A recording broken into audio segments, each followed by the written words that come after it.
favorite way to get an early start on the growing season is to use cold frames. A cold frame creates a microclimate that is roughly equivalent to moving a garden plot one zone to the south.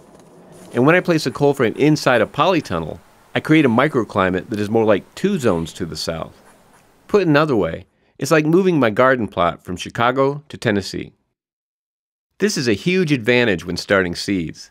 This approach has enabled me to start kale and collard green seeds here in Zone 5 as early as January.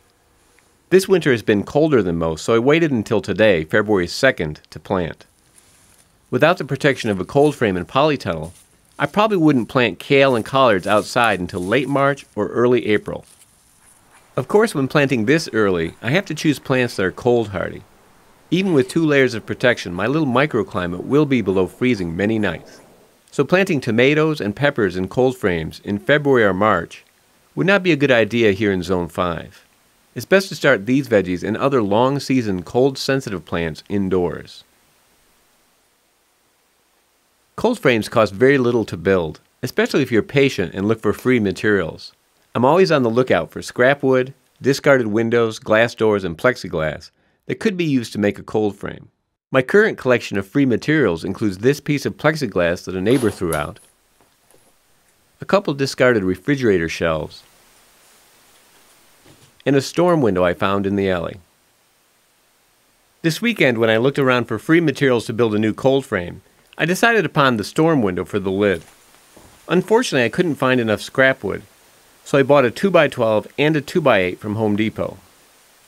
I wanted the glass surface of the lid to sit directly on the wood frame and the window frame to be just outside the cold frame, so that the window frame would help hold the window in place.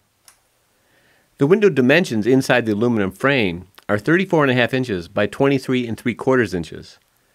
I used a 2x12 for the back of the cold frame and a 2x8 for the front. I had Home Depot cut 34 3/8 inch pieces from both the 2x8 and the 2x12.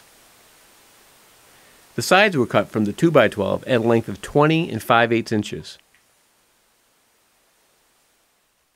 When I got the wood home, I cut the side pieces so that they would taper from the width of the 2x12 back down to the width of the 2x8 front. This will result in the cold frame tilting forward. When oriented toward the south, this tilt will result in increased sun exposure. I attached the front 2x8 piece to the sides with 3 deck screws on each side, making sure that the uncut edges of the sides were perfectly flush with the 2x8.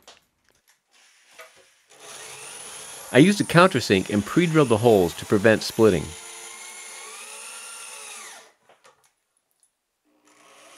I attached the back 2x12 piece to the sides with 4 deck screws on each side, following the same procedure. Once the frame was assembled, I placed it on the floor with the taper cut edges down. I placed the storm window on top and found that it fit perfectly. And with my cold frame in hand, I was ready to create my little Tennessee microclimate. I opened up a polytunnel, placed the cold frame inside,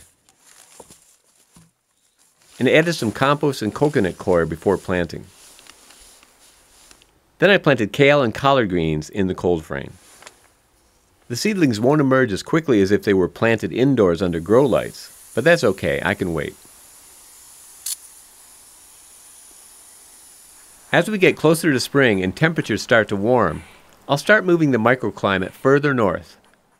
First, I'll remove the cold frame lid, which will move the microclimate from Tennessee to southern Illinois.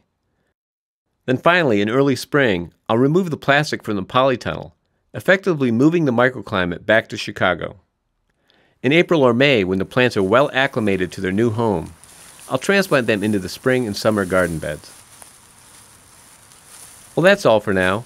Thank you very much for watching, and until next time, remember, you can change the world 1 yard at a time.